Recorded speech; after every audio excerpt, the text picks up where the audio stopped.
Save किया था ना? मैं सिर्फ इसलिए गया था क्योंकि उसने मुझे कॉल किया, that's it. But listen तो. Save it for someone else. जिंदगी में सेव करना जरूरी है, मगर जब बात पैसों की हो, सिर्फ सेविंग से काम नहीं चलेगा। इक्विटी म्यूचुअल फंड्स में इन्वेस्ट कीजिए और अपने सेविंग्स को आगे बढ़ने का मौका दीजिए। Mutual fund investments are subject to market risks. Read all scheme-related documents carefully. We bring you something quite unusual but interesting and important for you on Cut the Clutter today. We step away from our routine themes and look at a big picture issue that has now emerged. What's happened is that the usual suspect, the Lancet, I say the usual suspect respectfully and affectionately, the Lancet has published a very important paper predicting population patterns or population trends globally and for individual countries up to the end of this century, that is up to 2100. And they have projected what will happen at the end of each decade, at various intervals, and in the next 80 years. Now that has thrown up some very interesting data. And first of all, the headline for me is that this puts in perspective and it gives a reality check to all this fear mongering about population explosion, or what is called as population explosion in India. In fact, you say India population on Google, chances are that something will show up population explosion. So there is a feeling that Indian population is exploding. This is the biggest challenge for India. It's out of control. It's running rampant. Prime Minister Narendra Modi mentioned it in his Independence Day speech last year, where he said this is a big problem, it's a big threat to the country. Then respected members of the BJP, senior members, Giriraj Singh for example, they've been talking about a law to limit the number of babies people can have, because they say population quote unquote explosion in India is a big problem. Now, what does this study tell you? First of all, we have seen many studies already, and we have also seen trends in our census, and also we have seen annual data to indicate to us that picture on the population increase front is not as alarming as we might have imagined it to be 30 years back, 20 years back, 10 years back, even 5 years back. That's because our social and our health and socio-economic indicators are changing. More women are getting literate, more contraception is available, more people are working. So those are things that persuade families to have fewer babies and also to have them later. But this data and this study is very significant. One, because it's a very sizable study. It's been done by a large group of scientists. So many that if I started reading out all the names for you, it will take a long time. So you will see the names on the screen and you will see a link to the full study with today's description. Now this study is called Fertility, Mortality, Migration and Population Scenarios for 195 countries and territories between 2017 and 2100, a forecasting analysis for the global burden of disease study. So the study is Global Burden of Disease. This is funded by Bill and Melinda Gates Foundation, and the institution doing this is the Institute of Health Metrics and Evaluation, which is quite reputed in this field. Now, what does this study say? This study tells you that India's population in 2100, and you might say, oh, 2100 is a long time away. Most of us, at least those of us who are adults, are unlikely to be around then. In 2100, India's population, if you ask anybody on the street, भाई हमारी population कितनी हो जाएगी सन 21 में, 200 करोड़ हो जाएगी, 250 करोड़ हो जाएगी, इतनी नहीं होगी. कितनी हो जाएगी? Somebody might say, oh, today it's 138 crores, maybe it will be 180 crores, nothing of the sort. This study tells you that India's population in 2100 will actually be 109 crores, which is about 30 crores less than it is right now. Counterintuitive, I will tell you the evidence and I will tell you the logic on which these figures have been arrived at. This study has not looked at what is conventionally looked at by, say, UNPD, that is United Nations Population Department. UNPD usually looks at something called TFR, which is total fertility rate. That is the average number of babies a woman will produce in her life. This makes it more precise. They call it CCFR 50, which is completed cohort fertility rate up to the age of 50. So they take all the women in the age group of 15 to 49. That is the reproductive age group. Then put in other variables, for example, literacy, education, the test being education for 16 years, and availability of contraception.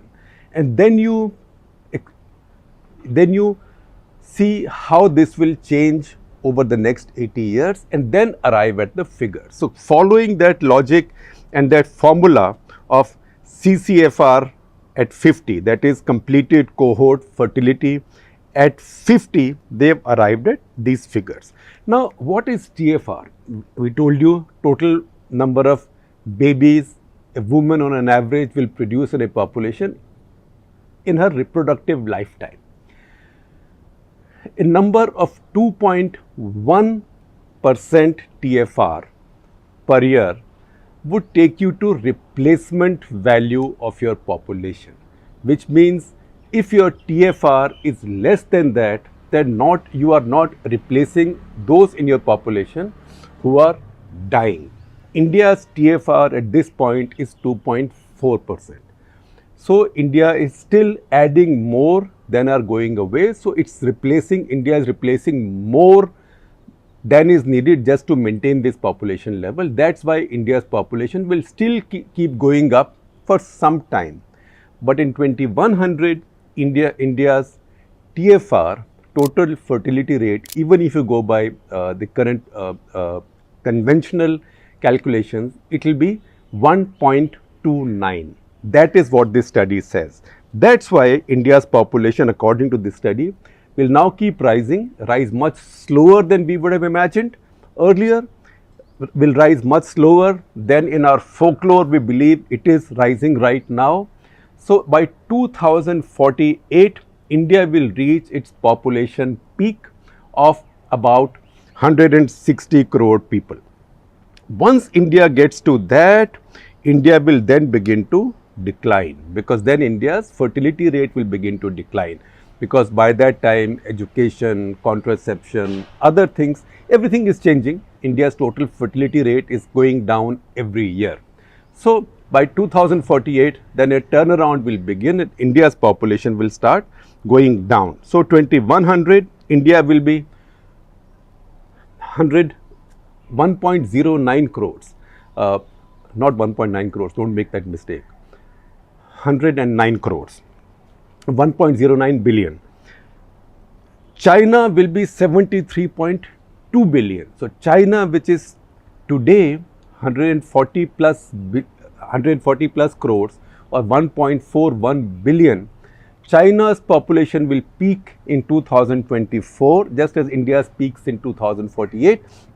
China's will peak at 143 crores, and from there China's population will begin to decline. So according to this projection, by 2100, India will have again 109 crore people, China will have just over 79 crore people. So India will be a much larger country by population than China, but a much smaller country by population as compared to today. In fact, if you look at these projections, what will be the ranking by population in 2100? India number 1, 109 crores. Number 2 is a big surprise because it's not China. China is dropping at number 3.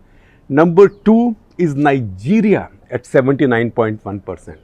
Nigeria, which is today just over 20%. So just as a country like China will reduce its population by 40%, at least 40-45% in these 80 years, India will reduce its population by almost 27-28%. Nigeria will quadruple its population. Why? Because Nigeria's fertility rate, total fertility rate, even today, like that of many of its neighboring countries, is upwards of 5%, and I'll give you some of this data later. And once again, social change and socio-economic change is not coming so fast that there will be a change. In fact, for the subcontinent, this news is quite interesting. So as I said, India number 1, 109 crores, Nigeria number 2, 79 crores, China number 3, 73 crores, USA number 4, 33.6 crores, but very importantly, Pakistan, which today has a population increasing very, very rapidly, almost twice the rate of India. Pakistan also will peak in the course of time, and by 2100, Pakistan's population will not be less than what it is now, unlike India and China's, but Pakistan's will be about 25 crores, 24.8 crores, it's about 21 crores now. So there will be an increase, but not that much, which means there is a change in the subcontinent. And if you want to see how substantive this change is, how big this change is, look at what will happen in Bangladesh. That is the biggest change. Bangladesh in 2017 had a population of 15.7 crores, 15.7 crores. Its fertility rate, TFR, of 1.73. It's almost coming. It is now below replacement levels, but there is a momentum from the past that carries on. By 2039, it will peak, but peak very slowly. By 2039, Bangladesh will peak at 17.7 crores only. That is compared to today's 15.7. And then it will begin to decline. And once again, what will be Bangladesh's population? It will be 8 crores, 8.1 crores. So in 2000, Bangladesh's population will be less than a third of Pakistan's. Today, it is maybe about 25% less than Pakistan. By 2100, it will be less than a third of Pakistan's. What does it tell you? It tells you which country is going faster up the ladder of socio-economic figures, quality of life, standards of living. So Bangladesh will be going far ahead. There is an implication there.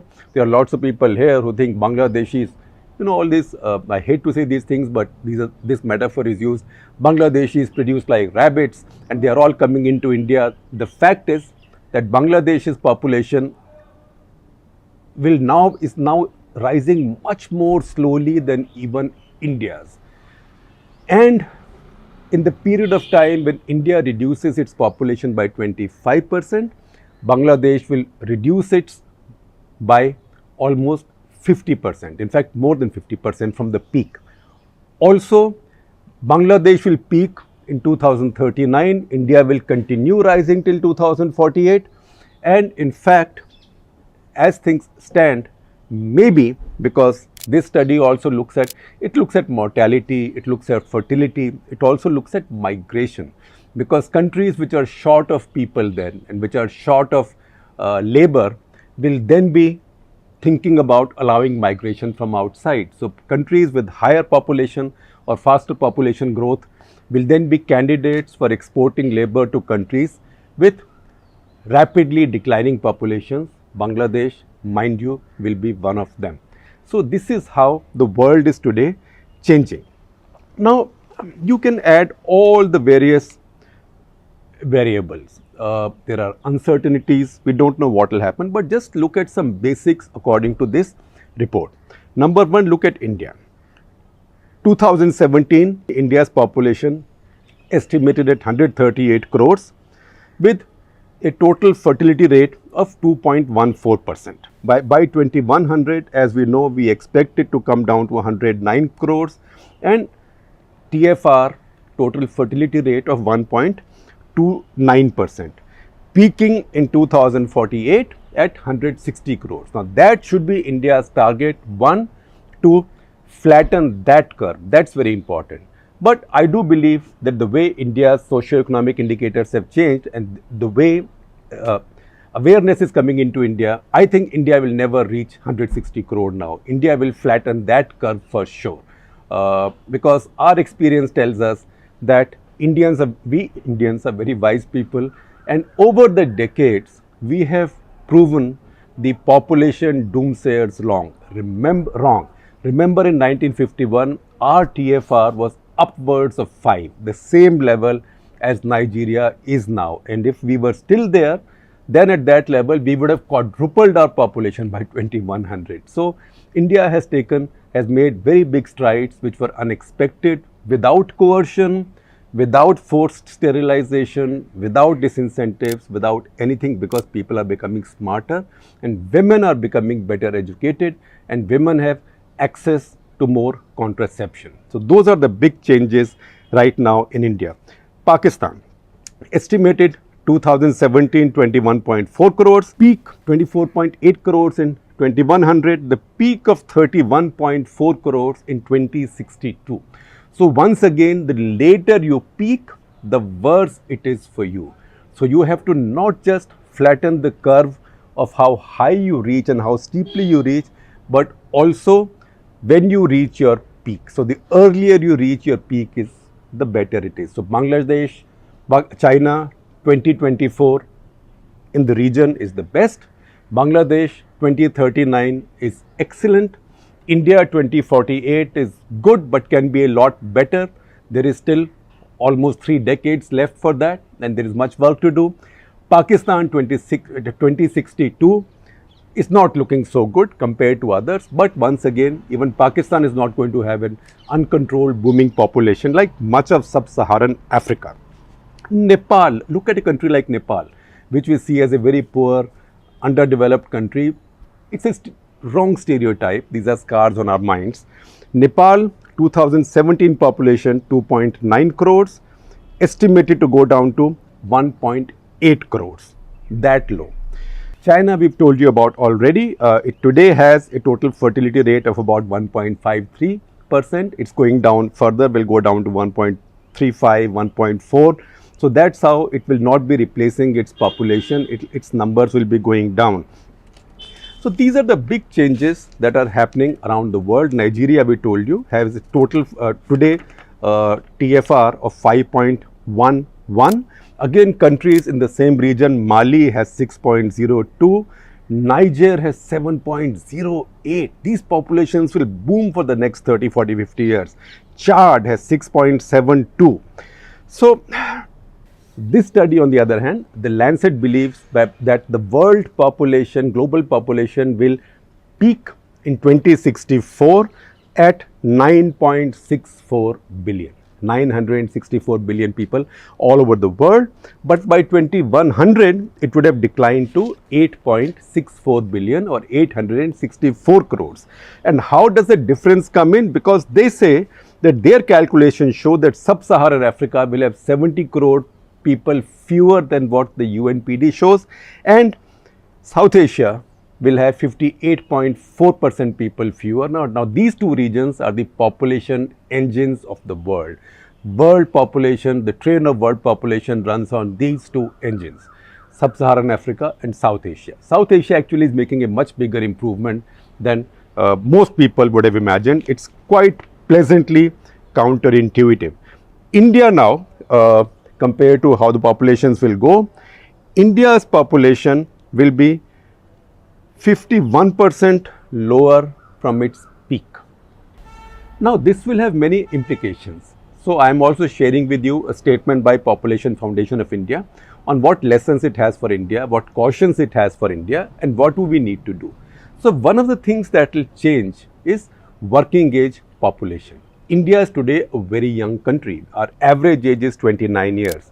But as we produce fewer babies, we are producing fewer babies. In fact, the number of babies in India or number of Indians below the age of 5 peaked in 2007 and has been declining since. Similarly, number of Indians below the age of 15 peaked in 2011 and has been declining significantly year on year since then. So India's average age will now go up, and as our population growth comes down, this demographic dividend will become something else. This will not disappear, but this will become something else. Now, how will we manage it? Now, I have a graphic which is very crudely drawn, but you will see one on the screen that might be more intelligible for you. That tells you what happens to your workforce. that is people in working age. So this is, if this is India in 1960, this is China in 1960. China peaked in around 2012-13. China peaked in 2012-13 at about 105 crores and began to decline. India, on the other hand, is still rising. India will peak somewhere around 2027-28 at around 97 crore. That is 97 crore people in working age. That is when India gets to about 95-97 crores in 2027-28, the Chinese and Indian graphs of working age population will intersect. And then both will begin to decline. China will begins to decline earlier. India will begin to decline a bit later because India still keeps rising for some time, and decline to a certain level by 2100, which means by 2100 both would have declined heavily.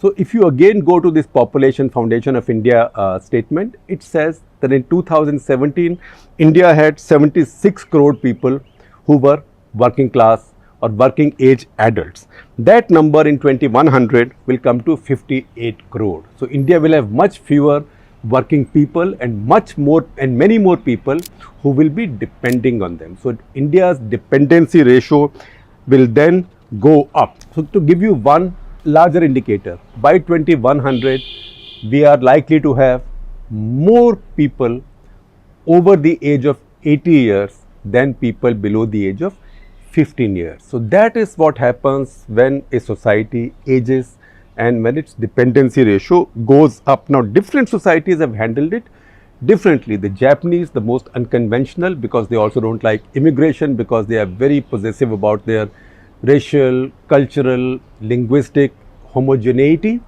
So they, as they are younger people, the percentage of younger people went down, they just increased the working age for their people.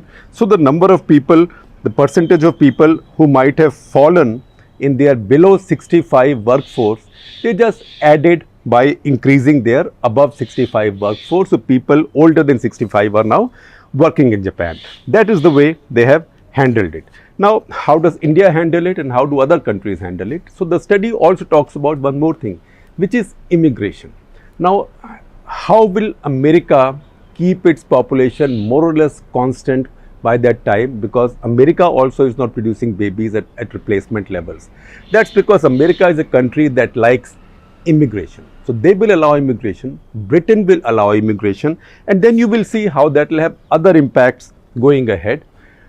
Maybe some countries in South Asia will allow immigration and some will become suppliers of working class people or suppliers of labor. If you look at the picture within India, once again I refer to the PFI statement, they show that states like, progressive states like Tamil Nadu, Kerala, Karnataka, Maharashtra, Punjab, Delhi, which have now reached replacement levels much faster than the rest of the country, they will now have to focus a lot more on their social system, on their health systems to look after older people, maybe more old age homes have to come in.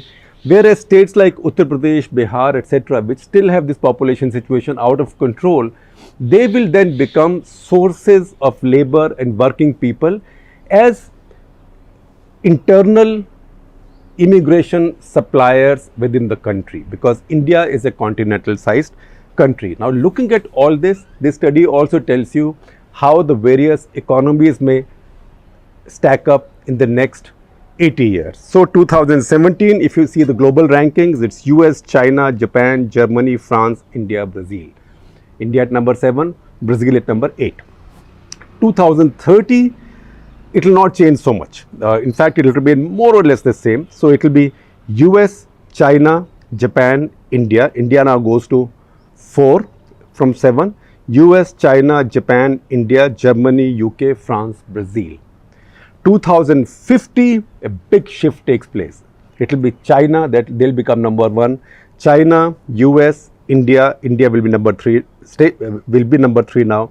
China, US, India, Japan, Germany, UK, France, Brazil. Brazil stays at number 8. By 2100, because all this is linked to population trends. If these trends are right, by 2100, the ranking will be US will be back at the top. So it will be US, China, India, Japan, Germany, France, UK, Australia, and Brazil will drop out. So that's where you are. These are very important trends. So number one, our population picture does not look as scary and alarming. We should congratulate ourselves for a good job we have done. Second, there is time still for us to flatten this peak and also to arrive at this peak much earlier than before, because this is the opposite of coronavirus. The earlier you arrive at the peak, the better, but the peak has to be flatter. Number three, remember that India's demographics are going to change. Number four, invest in your women and invest in your public health care, because a lot more of the older people will need care going ahead. And finally, increase your national incomes. Don't worry about moving towards automation, etc., because in the course of time, you will have less and less people working and not more and more. It's not as if the story is that you will have endlessly a line of millions and millions and millions more to feed. Think about it. If today's production in India, agriculture production, I'm talking about food, it's surplus for 138 crore people. So if you see the growth, even 2% agricultural growth over the next 80 years, how much more food will India produce than will be needed by 109 crore people?